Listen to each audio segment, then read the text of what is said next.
Hey Outliers, welcome to another episode of Outlier Academy, a show about the misfits, rebels, and idealists shaping our world, and the ideas, influences, and lessons that propelled them to the top of their craft. I'm Daniel Scrivener, and on the show today, we go on a trip with Jack Swain of Mindbloom as we explore the world of psychedelic therapy. In this episode, you'll learn why psychedelics have emerged as one of the best ways to treat anxiety and depression, how a forgotten body of research from the 1950s and 60s led to the emergence of psychedelics today, how Mindbloom scaled from a single clinical office in 2019 to a nationwide telemedicine practice through the pandemic. We talk through an average patient's journey from working with a clinician to their guide to journaling to tripping at home. And we talk through why psychedelics are so effective at treating conditions ranging from generalized anxiety and depression to PTSD. I found this interview fascinating, and if you're interested, it's the perfect gateway to explore the world of psychedelics, which now includes many publicly traded companies, including Atai Life Sciences, Compass, and even Field Trip, which has locations you can visit in New York and Canada. To learn more about Mindbloom, visit mindbloom.com.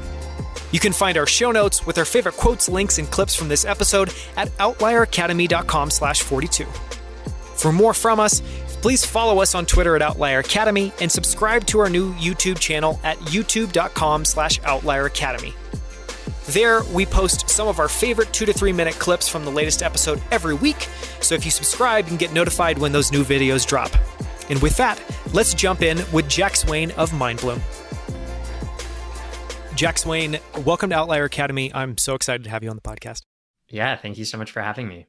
So, preparing for this interview has been one of the most fun times I've had preparing for any interview in my memory, because this is a really deep topic. And what we're going to talk about today is a specific company that you work for called Mindbloom, but kind of zooming way out, it's about a new space that is emerging that I think is super interesting. I also don't know a ton about it, so I'm excited to dig in with you, which is psychedelic therapy. And I thought to start, if you could just describe Mindbloom, its mission, and your role at the company. Yeah, Mindbloom is a mental health and well-being platform that provides at-home clinician-prescribed psychedelic therapy for people with anxiety and depression. Our 6-session ketamine therapy program combines software, content, medication, and 5+ hours of guide and clinician support to deliver far better outcomes and experiences than traditional mental health care treatments at costs a fraction of what other ketamine providers are charging. It's incredible, and we're going to dig into all that because there's a lot to dig into there. Just to kind of set up your own experience, your own background, what was your path to Mindbloom? I know you've been in the medical space for a while, so maybe compare and contrast kind of that experience and the culture at Mindbloom. And then I'm also curious, just the significance that psychedelic therapy has had in your life. Prior to Mindbloom, I worked at a healthcare consulting company called the Chartis Group and had really cool experiences working for the leading health systems in our country, like Cleveland Clinic and Michigan Medicine, helping with projects like adopting value-based care, mergers and acquisitions, payer-provider partnerships. So really got to see our healthcare system from the top level and see how the most well-funded, sophisticated healthcare institutions really struggle to provide high-quality, affordable community health. I thought I would be there for a long time, but Mindbloom kind of popped up back in early 2019. I've always thought that my path would lead towards mental health specifically because I come from a family where that's always been really top of mind. Like my mom struggled with depression. My dad has been an alcoholic for most of his life. He's now 10 years sober. I'm so proud of him, but amazing. It's been a journey. I'm no stranger to anxiety. So I've seen how 12-step programs, antidepressants, therapy just don't get so many people where they need to go.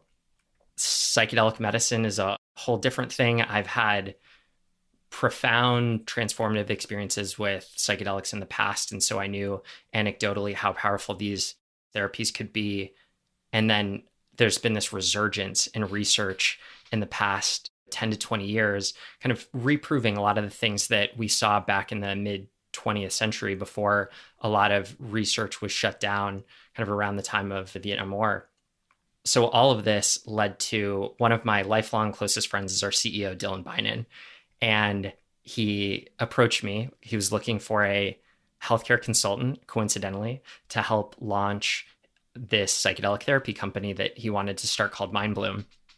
And my personal experience, interest in mental health care, the research, and Dylan is the smartest person I've ever met. Even before Mindbloom, even before I was saying this on podcasts, like I would tell people Dylan is the most impressive, smartest person I know. So being able to combine that and go work for someone this is his third startup. He's had 2 successful runs in the past. And so it was just a total dream job to be on the front lines as our head of clinical operations, working directly with Dylan and our science director, Casey Palios, to launch Mindbloom back in 2019. Yeah, it's incredible. I want to ask one question based off that experience you had directly before Mindbloom of kind of doing this broad consulting with a lot of the top operations throughout the United States. I guess my sense would be that generally people are pretty bearish on medicine and the medical system in the US. And so I'm curious for your take on what gave you hope while you were there and what is improving or exciting about where medicine is heading. And then what did you walk away with also a sense that things were broken? And can you share a little bit of context of kind of like what that looked like and felt like as you were trying to work in that system? I feel like everybody in that system knows the system is broken, and you have a lot of people with the best intentions and who are just hyper talented trying to solve these massive problems in our healthcare system. Like our healthcare costs are 17% of GDP, way higher than any other country, and our outcomes are nowhere near commensurate with the amount that we spend. And that's kind of systemic, just kind of the way our system has evolved with this third-party payer landscape. And so what gave me hope is that so many really smart, well-intentioned people are working so hard to solve the problems in our healthcare system. And there is progress. So the company I worked for, Chartis, everybody there was very mission driven. And so that's what's been really cool going from Chartis to Mindbloom. It's just been surrounded by people who really drink the Kool-Aid of what we're doing and are so mission focused.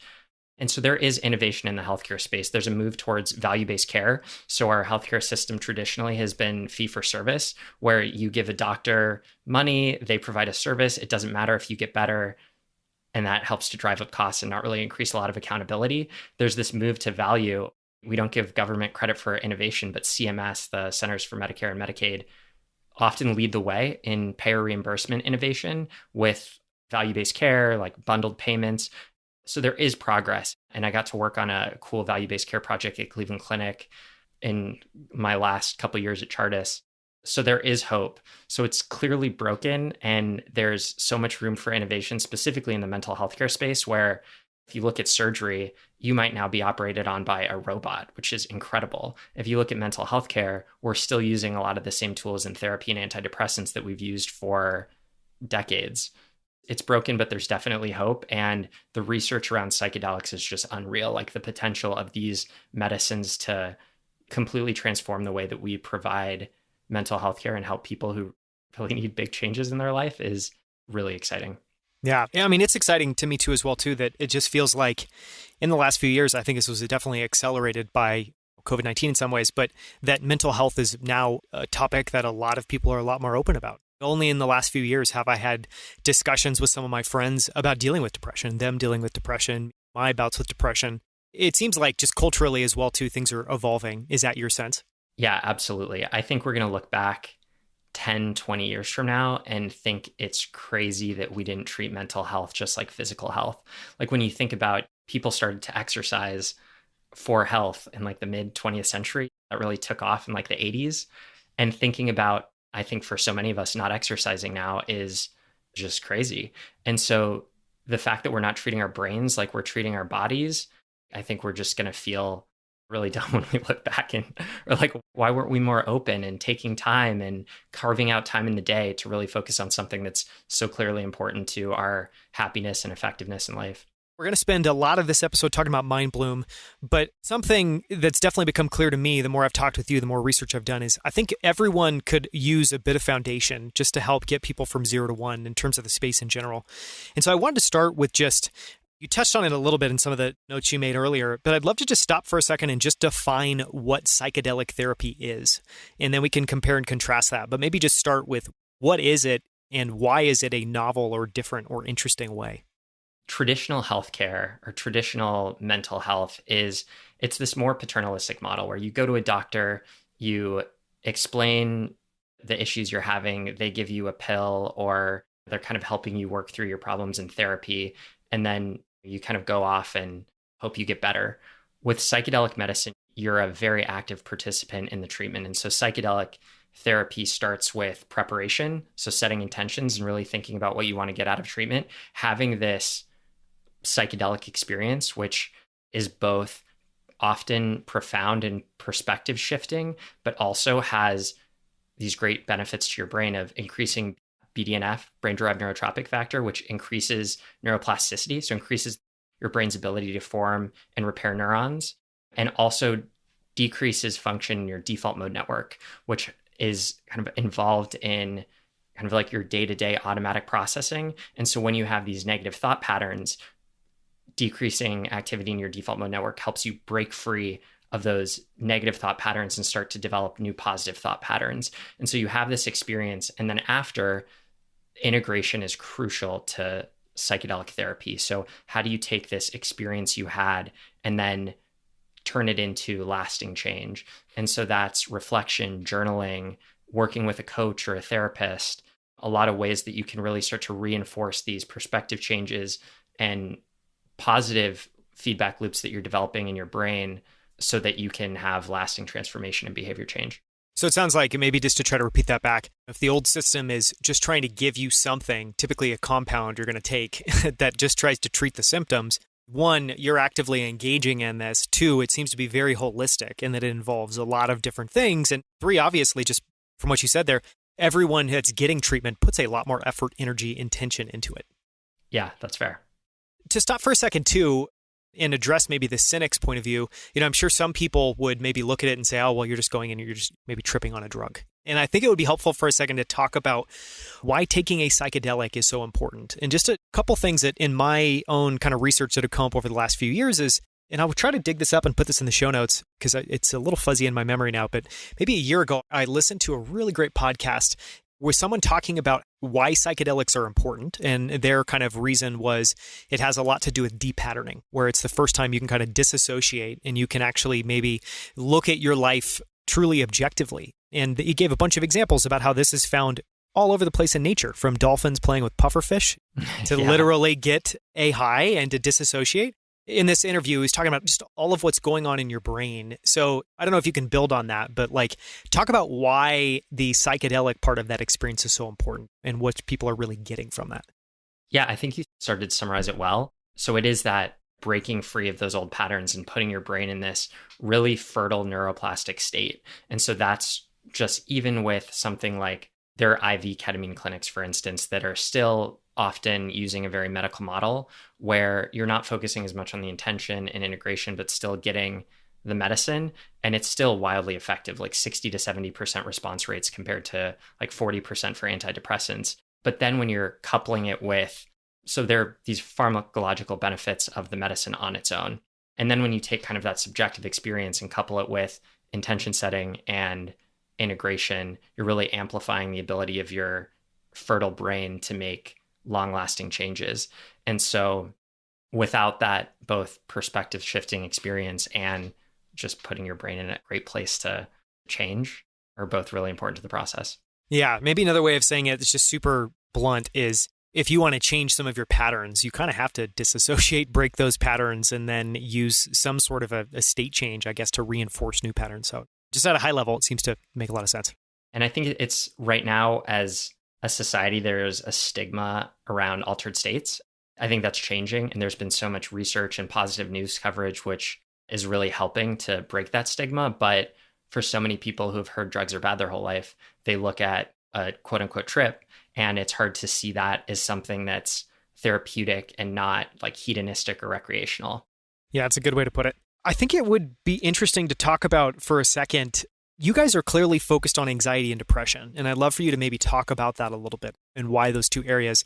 But the other question that I had is, are there other areas that psychedelic therapy is good for, and why aren't those part of the model now? But maybe just talk about what can it treat, and why are you focused on anxiety and depression?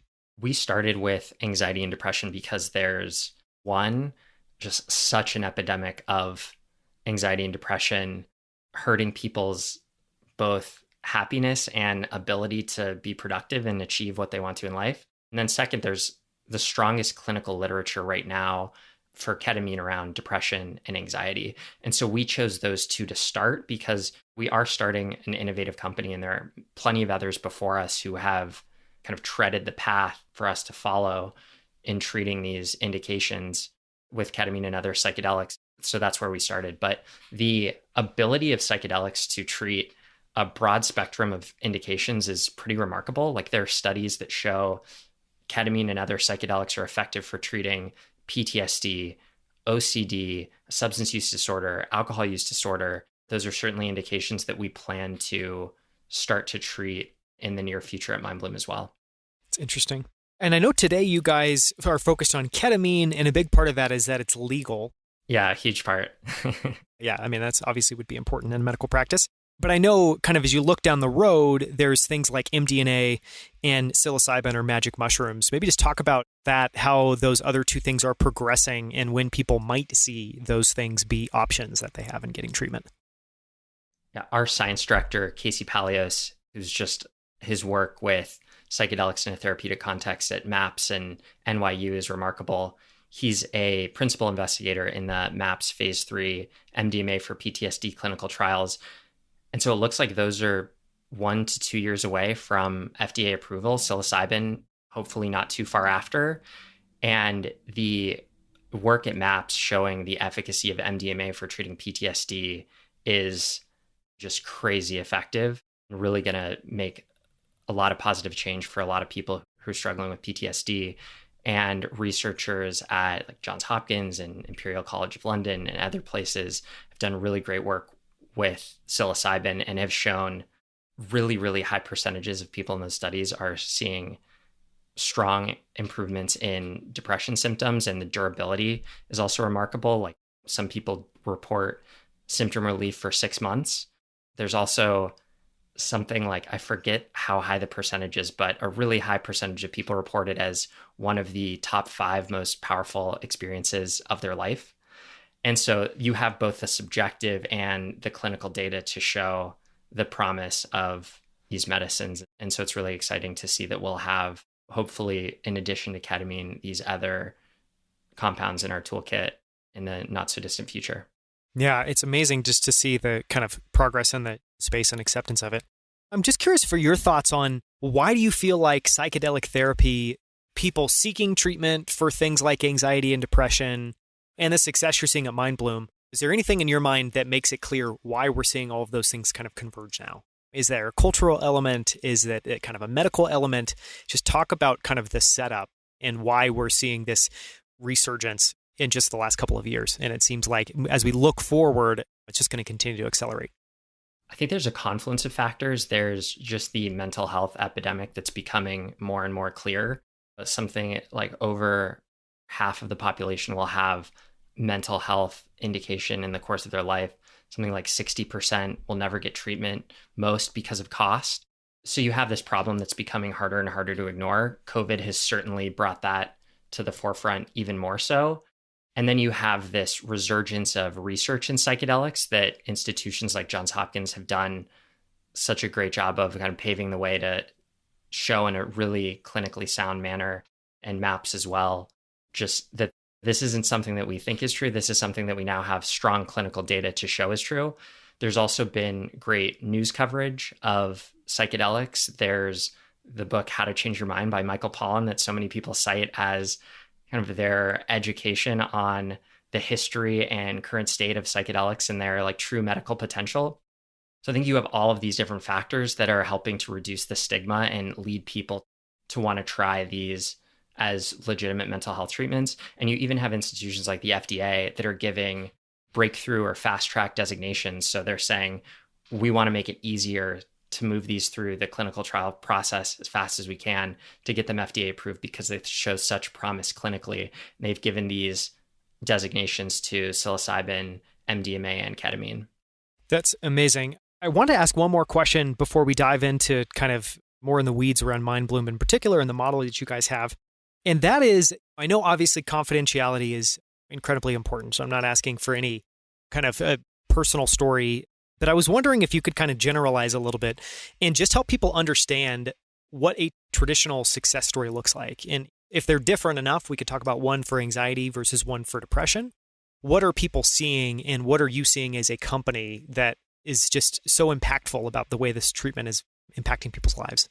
Let me start generally and then get specific. So in general, 88% of our clients report clinically significant improvements in depression symptoms after 4 sessions. 77% report clinically significant improvements in anxiety after 4 sessions. So the broad data, and we've been collecting outcomes data on our clients from day one, just shows how effective this is at a high level. When we dig more into how does this present in specific clients, we see clients often come to Mindbloom because they need relief from depression or anxiety. And then once we're able to address just kind of this pain that they're feeling, then it kind of like opens them up to focus on other things like relationships, their jobs, just so many things that have been not top of mind because they've been riddled with this pain related to anxiety or depression. So we see that we're able to kind of free people to focus on things that are so important to themselves, their families, society. In terms of specific stories, we have incredible clients who are open to being champions publicly for Mindbloom, which is great. And so there have been pieces in like Bustle and Women's Health, one's coming out in Oprah Magazine. In Women's Health, for example, it is a story of one of our clients who had tried just, a grab bag of different antidepressants over decades and hadn't been depression free as long as she could remember. And then after her first ketamine therapy session, that started to clear. And so she started to feel symptom free again, and just has this remarkable story of her family members are noticing that she's just this like buoyant, different person that they haven't seen in so long. And so when you see how this is just making transformative changes for people, it's so inspiring. And that's something that is so fun about working at Mindbloom, is you get to see that on a daily, weekly basis, you have people who are just able to achieve so much in such a short period of time, which is unfortunately pretty rare in traditional mental health. That's an incredible story that you shared. I imagine being someone or a friend in that woman's life, and how incredible it would be to see this person that you maybe thought was gone come back, and how impactful that would be. And it's also interesting, even just using that word relief, that's a really heavy word. Anytime someone says they need relief from something, it's clear that that is more than just an annoyance. It's something that is kind of it feels like it's pressing down on them. Yeah. And for anyone I can speak from personal experience, from anyone who's experienced acute anxiety or depression, like you're not yourself. You're not able to work at your normal level. You're not keeping up with the people that you love in your life. And so there's so many manifestations that can be so crippling to achieving your true potential. And so being able to exactly give relief and kind of free people to focus on the things that really matter is truly fulfilling. Yeah, it's huge. So I want to transition now and really focus on Mindbloom's model. And something that was fascinating to me when we were talking before, as we were kind of preparing for this interview, is you talked about that the model started out as patients just seeing a clinician, and then you guys had this insight that a clinician paired with a guide, and we'll talk about what a guide is a really powerful concept. Maybe talk about that model and why you made that change, and just how important it is and how stark of a difference that is from other treatments people might have. We started as a clinic in New York. So we started with an in-person and telemedicine model and had a single clinician, our first clinician, Kristen Arden, who's amazing, and it's really helped build our program to where they are today, was personally treating our first cohort of 200 clients. And so that was great. But as we think about trying to create this model that's not only going to increase experience and outcomes, but also reduce cost, we want to think of, hey, how can we give more hands-on time to clients to really help amplify the results and hold their hand through this kind of new, different process of psychedelic medicine, which, as we've talked about, is quite a bit different and can feel like overwhelming or confusing to someone who's not familiar at first. So we introduced our guide program. And so we have coaches and people who are really passionate about psychedelic integration who are our clients' primary point of contact. And so our clients are paired with a guide immediately when they sign up for Mindbloom. And that person really shepherds them through their program. So they'll help with preparation, be there on video with them before and after their first session, support their integration throughout their program, and also serve as the liaison between the client and the clinician, which is great for both the clients because they can text their guide anytime, and also for our clinicians who love having essentially direct access to their clients so that they can get updates on how they're doing, check in. And it's something that as a clinician, you don't necessarily have the ability to in a more traditional mental health environment. So it's this great dyad of the clinician and guide who are working really collaboratively to help our clients get the most out of their treatment. And our clinicians and guides spend collectively over 5 hours on each client who goes through Mindbloom. That's incredible. What does the kind of typical background look like for a guide? You talked about coaching. I'd love to maybe go a little bit deeper there. Like, what does that look like? What have they been maybe certified in? And then as well, I'm just curious for maybe more of the personal side. Like, is it important when you're hiring these people that they've had a personal experience with anxiety or depression? Is it more that this is just an important area of their life? Like, how does that factor in? The number one criteria that we hire for is people who are mission obsessed, who truly believe that this is something that could transform mental health care. We think that if you don't truly believe that that's true, it's going to be challenging to provide these transformative experiences for our clients. In terms of what the typical guide looks like, of course, the normal answer, there's no typical, and there's a range of different backgrounds that we hire. But if I had to say the most typical is somebody who has a coaching certification, there's a lot of like really great coach training programs out there, and has experience coaching clients either for a company or for their own practice, and is also really knowledgeable about psychedelic integration. So we provide a lot of onboarding and training when somebody joins the Mindbloom team, but we want people who are educating themselves and really knowledgeable about how to best support these experiences when they join the team. And we've been just blown away at the number of people who are really excited about working in this field. And there haven't been a lot of opportunities before Mindbloom. And so we've just been blown away by the caliber of people who are really excited to work in this space and have just been waiting for it to emerge as a career opportunity.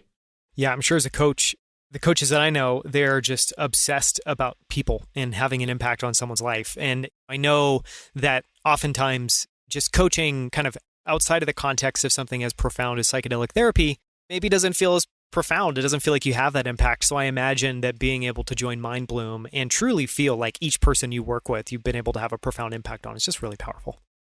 Definitely. One thing I was curious is just, and this is a bit of a kind of brainstorm thought experiment, but I was curious to try to like extrapolate out the fact that you guys have clinicians and guides, and that you have a process that someone is really working with effectively a coach that's helping them set intentions, kind of integrate that into their lives.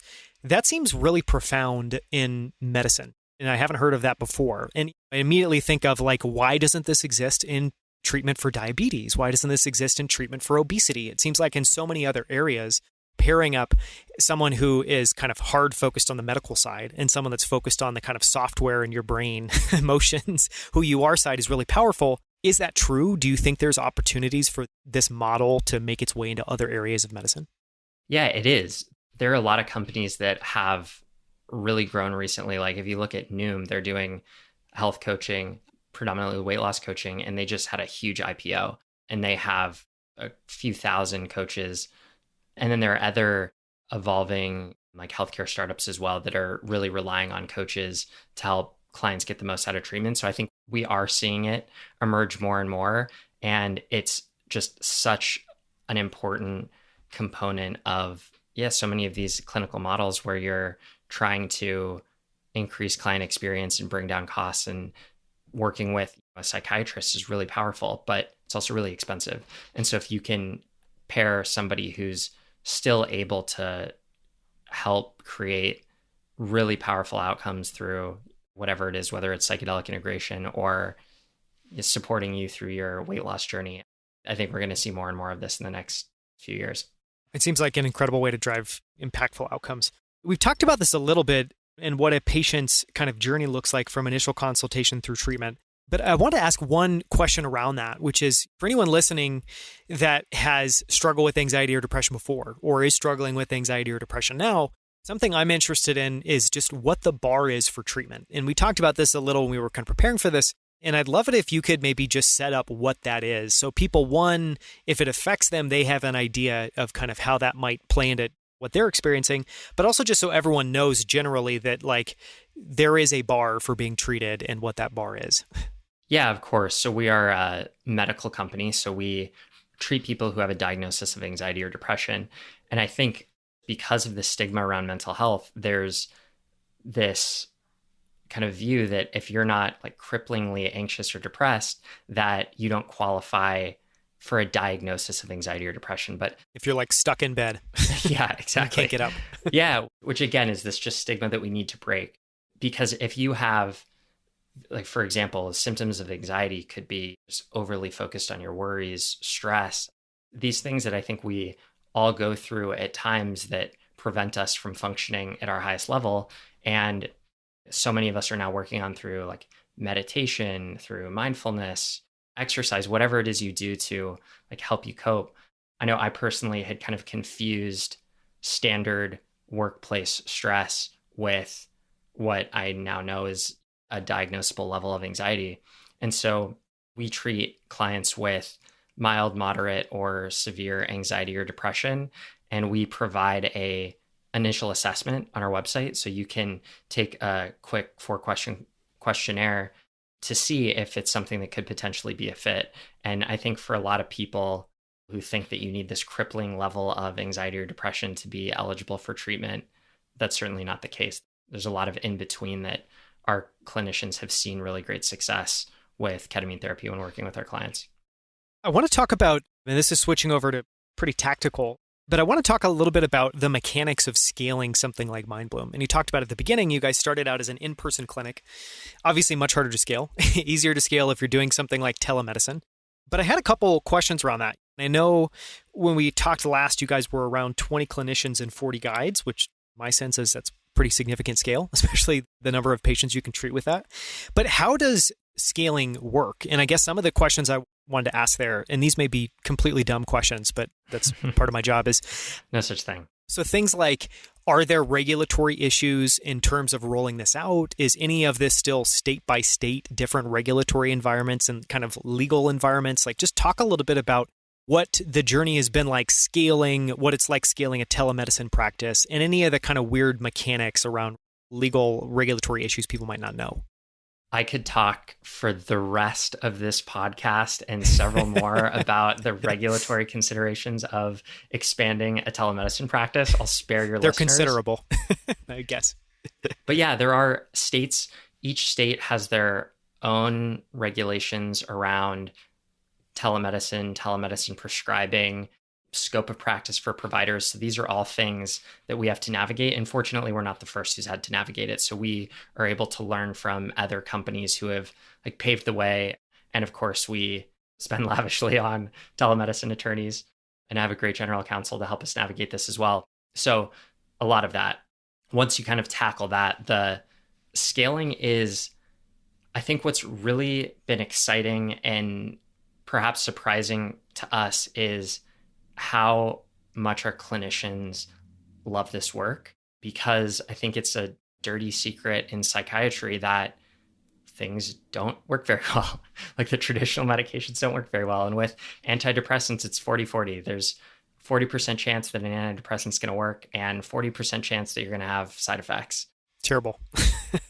And it takes 4 to 6 weeks to figure out if an antidepressant is working. So as a clinician, like it can be a slog to work with someone over a long period of time and tweak medication to find something that works. And when it does, it's amazing. And our clinicians like love working in mental health for that reason. They're able to see real progress in their clients over time. At Mindbloom, our clinicians and our guides are seeing progress at the end of the first session at times. For some people, it might take a few sessions to start to see benefit, but still you're working on a timeline of days or weeks as opposed to months. And the percentage of our clients who are having positive experiences and clinical benefit, as we talked before, is 88% of our clients see improvement in depression. And like our NPS is 70, which is crazy high for healthcare. So our clients are also having really great experiences. And so that creates a really great, positive environment for our guides and clinicians. So scaling telemedicine is kind of, as you referenced before, great because you don't need a physical practice. So what we can do is hire clinicians, hook them up to our platform once they're trained in our protocols and in our tools, and that opens up their schedule for clients to schedule with them. So we can really rapidly add coaches and clinicians to our platform. And then, of course, we navigate the state-by-state regulatory environments as we go, but it does make it possible to scale very quickly. And so we're, of course, priority number one is safety. So scaling at a rate that we can maintain quality and safety for our clients. But even since we last spoke, we're now up to 30 clinicians and 50 guides. So it's now that we've proven that the model works and we can scale it safely while maintaining these incredible client outcomes, we want to help as many people as we can and get this to people across the country. We're in 12 states and serving 50% of the population right now. And we expect to be available to 75% of the population by the end of the year. I mean, those are just staggeringly impressive stats in terms of penetration with how early you guys are and just the impact that you're able to have. It's amazing, too. You said you're at 30 clinicians and 50 guides now. It's a significant bump even from when we last talked. So it's clearly scaling. I want to ask one question. This may be a little bit esoteric, but we've talked a couple times about telemedicine, and I thought it would be interesting just to explore that for a little bit. And I'm hoping maybe some of your consulting background has given you a little bit more color on telemedicine.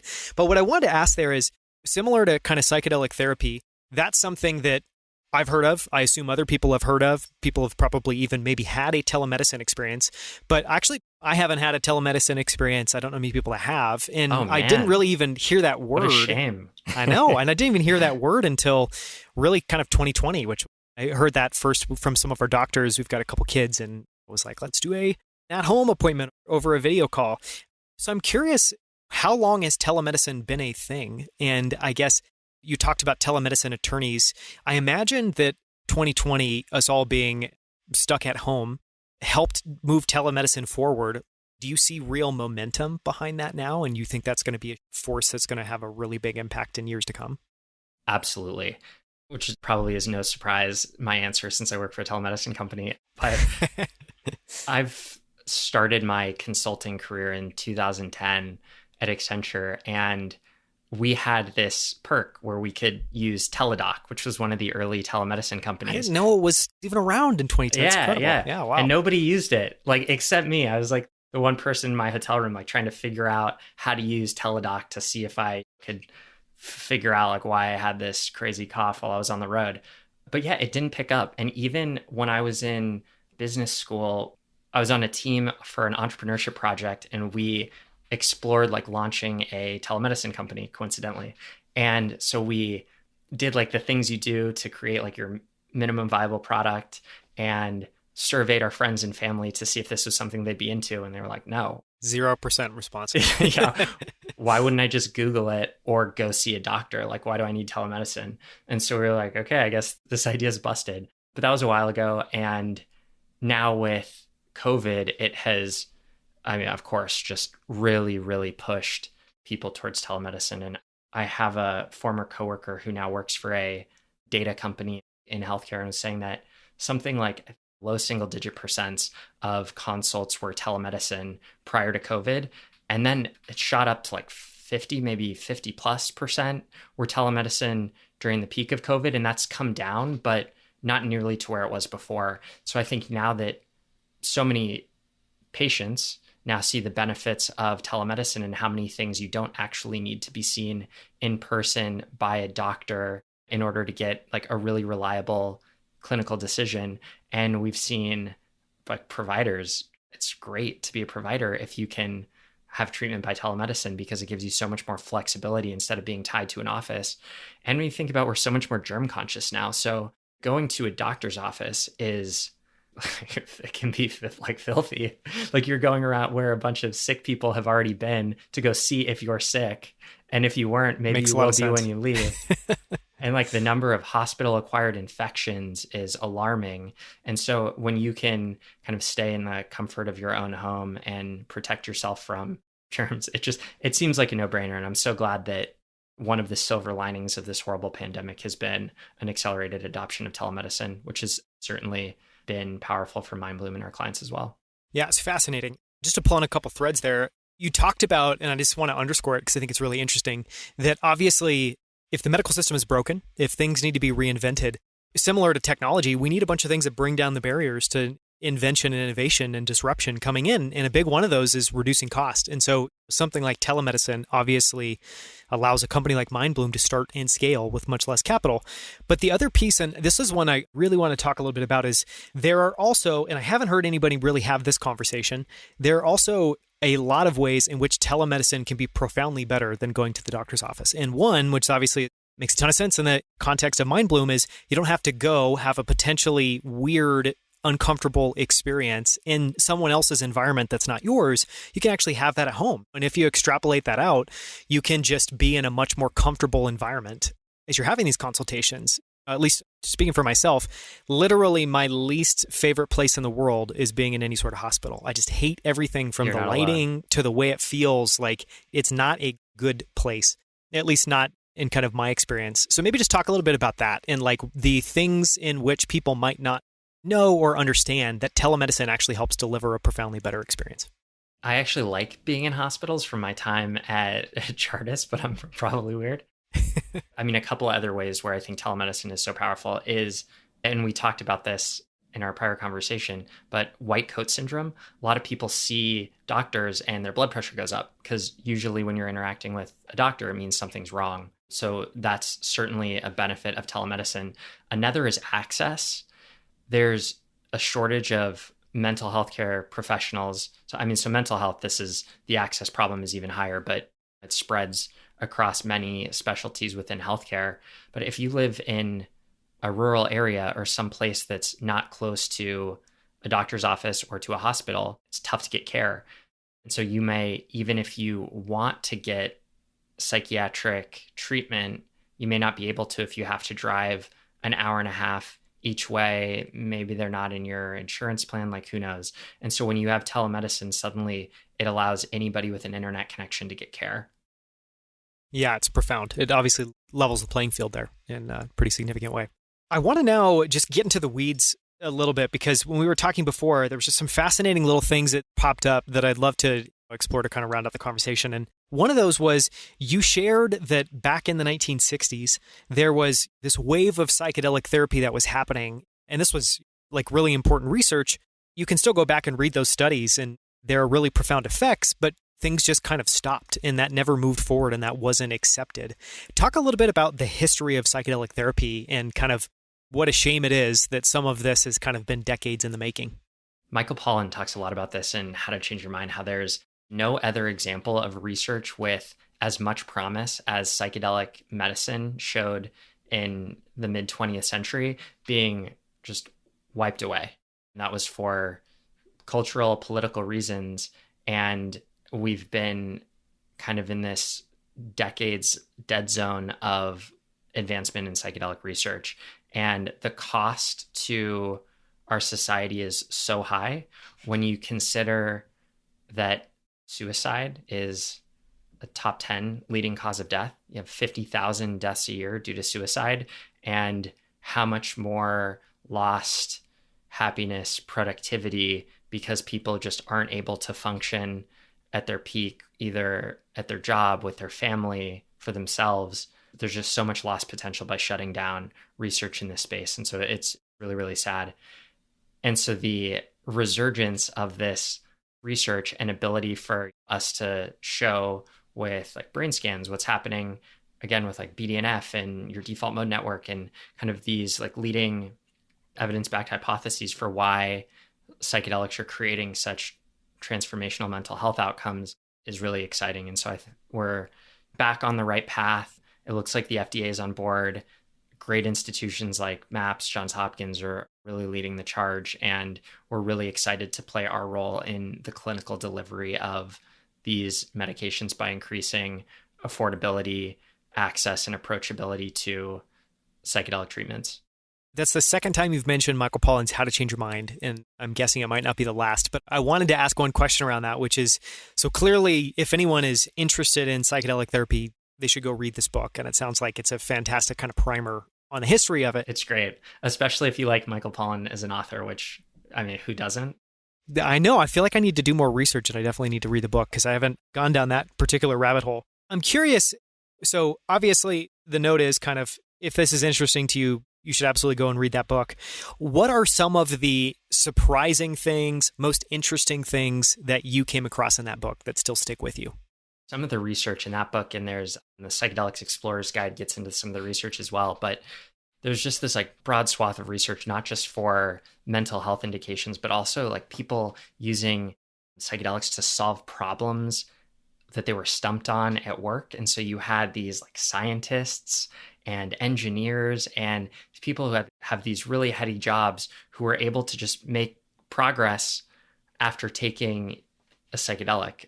And I think that's counterintuitive. You think that you're going to have this trip that kind of distorts your ability to think clearly. Sure. And of course, it wasn't at the peak of a psychedelic experience, but the ability for psychedelics to increase creativity and its effects on like neuroplasticity and your ability to, as you mentioned before, like break old thought patterns and think in new creative ways was just so cool.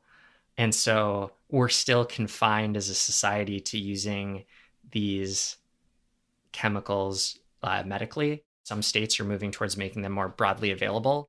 We have this kind of risk mitigation, often what feels like at all costs, the cultural stance on chemicals that induce altered states. And so hopefully sometime in the future, there will be the ability for people to use these chemicals for personal growth and for creativity and solving sticky work problems in addition to treating diagnoses for mental health conditions, assuming that the safety profile continues to look like it does today. We're able to educate people on how to use them safely and in the right container. That was one of the coolest lessons of the book. Another is that the default mode network effects of psychedelics are similar to what you see in really experienced meditators.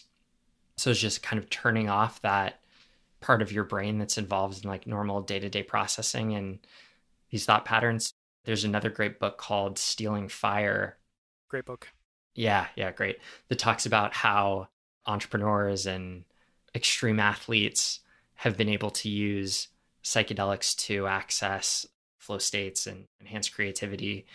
There's a lot of really cool applications of these medicines in addition to mental health. It'll be really exciting to see how hopefully the stigma continues to fade and we're able to move in a responsible but progressive direction towards getting the most out of these really remarkable chemicals. I, for one, am extremely bullish on that long term. I don't know anyone that's tried psychedelics that's had a life-wrecking experience. I know many people that have had a life-wrecking experience with alcohol and other substances that are freely available. That touches close to home for sure. Yeah, I hope that logic wins out at some point. I want to ask about one more thing, which is we talked a lot about neuroplasticity. And one of the things I know that's an important part of the process that clients go through is journaling.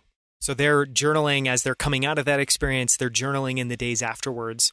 And I want to focus on that for a second, because I'm sure everyone at this point has listened to some interview where someone's talked about the importance of journaling in their own life or something they do in the morning.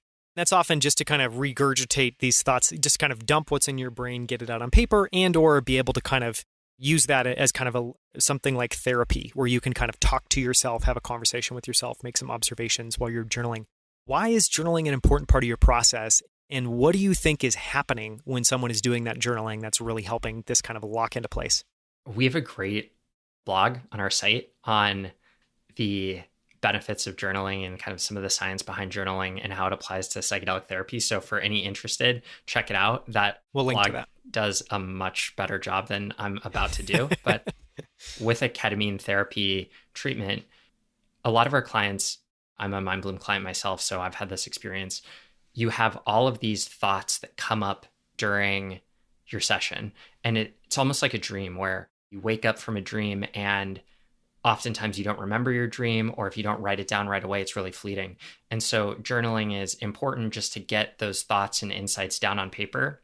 And then there's also kind of, as you mentioned, this process of consolidating your thoughts, and really by writing them down on paper, you're starting this process of taking advantage of that neuroplastic state to turn a fleeting thought into something that you can look back on, remember is true, and can really create change. Because I'm going to do it again. I'm going to mention Michael Pollan's book again, just because he summarizes so much of this so well. But when you hear something like love is beautiful, you know it's true, but you don't really feel it. I mean, at certain times you do, but during a psychedelic experience, you may have these profound thoughts of something that seemed obvious. Like, now I really feel and believe to be true. Like, the most important thing in my life is my relationship with my partner or something. And so when you write that down and then you look back at it and you remember how profoundly that thought impacted you during that session, it can bring you back and kind of reinforce how important that is. So again, it's all this whole therapeutic process around taking what could be a fleeting experience and turning it into thought or behavior change. It's fascinating. I want to ask one more question. Could totally be a shot in the dark, but we've covered a lot of ground. So we've set kind of the foundation of what psychedelic therapy is, drugs that are used, who it can kind of treat effectively, how that treatment works. Talked about Mindbloom, the model you guys have, pairing clinicians with guides, this kind of telemedicine approach. Is there anything that you feel like we haven't covered that this interview just wouldn't be complete if we didn't touch on it? One thing that I think is important is that I'm, as our head of clinical operations at Mindbloom, really excited about is the research we're doing. And so we have, from day one, we've collected all of this really valuable outcomes data from our clients. So, and that's been part of our strategy was from the beginning is we know this is true from the clinical data, but now we want to prove that it's true so that we can really demonstrate that this is a safe and effective treatment as we scale. And so we have baseline, mid, and end of program data from our clients. And we're launching what I believe will be the largest study of psychedelics, of psychedelic medicine ever in the second half of this year. And so we're really excited to write this up and contribute to the body of knowledge in the field so that we can continue to see the field move more towards using these treatments that we believe provide just a 10x better experience and better outcomes than traditional treatments. Yeah, it's an incredible point. And it's amazing. I had a conversation a couple of months ago with Josh, one of the founders of Levels, which is constant glucose monitoring. Great interview. Yeah, which is another friend. But one thing that's profound, just the connection between Levels and Mindbloom is it's so cool to me. I obviously am a huge believer in entrepreneurs building businesses and just the power of passionate people to kind of have an impact on the world. But it's amazing to me that Levels is set to have the largest basically constant glucose monitoring data set in the world. You guys now have this largest data set of psychedelic therapy outcomes in the world. It is so cool to start seeing that private businesses are actually doing leading research, pushing fields forward, and it's not just kind of contained in the research world or the medical world. It's so important to have the data behind these decisions that we're making. And I think that's what's really exciting to be doing this for a company at scale is now we have access to all of this data that we can use to refine treatments over time, find the right treatment, or as we're able to use additional psychedelics down the road, like what's the right treatment for the right person at the right time, and having the data to really back it up. And that's been hard to do in the past.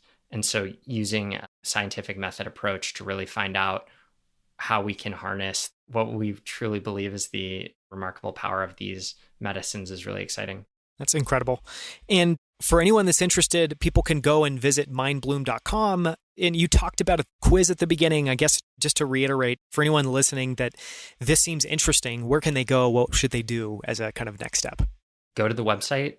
Just right there on our homepage is Get Started. And we put a lot of time into developing helpful educational content for our clients. So you can learn a lot about psychedelic medicine in general, the Mindbloom treatment model, how you work with your guide. So if you're curious, hopefully anything you'd want to know is there on the site, and it's really easy to get started if you're interested in being a client. Jack, this has been a phenomenal interview. Thank you so much for your time. It's been so cool. Yeah, thanks so much, Daniel. For links to everything Jack and I discussed, as well as our favorite quotes and clips from this episode, visit outlieracademy.com/42. Skip ahead to the next episode to learn about the habits, routines, tools, books, and influences that help propel Jack to the top of his field, including some of Jack's favorite books, like No Rules Rules, Stealing Fire, and Psychedelic Explorer's Guide. To hear more incredible interviews with guests like Scott Belsky, Kevin Kelly, and the founders of companies like Titan, Rally, and Primal Kitchen, go to outlieracademy.com to explore every episode. There, you can also sign up for our free weekly newsletter, Outlier Debrief, where every Friday we share a few highlights from the latest episode, as well as our favorite articles, headlines, and moments each week. Thank you so much for listening. I'll see you here next week on Outlier Academy.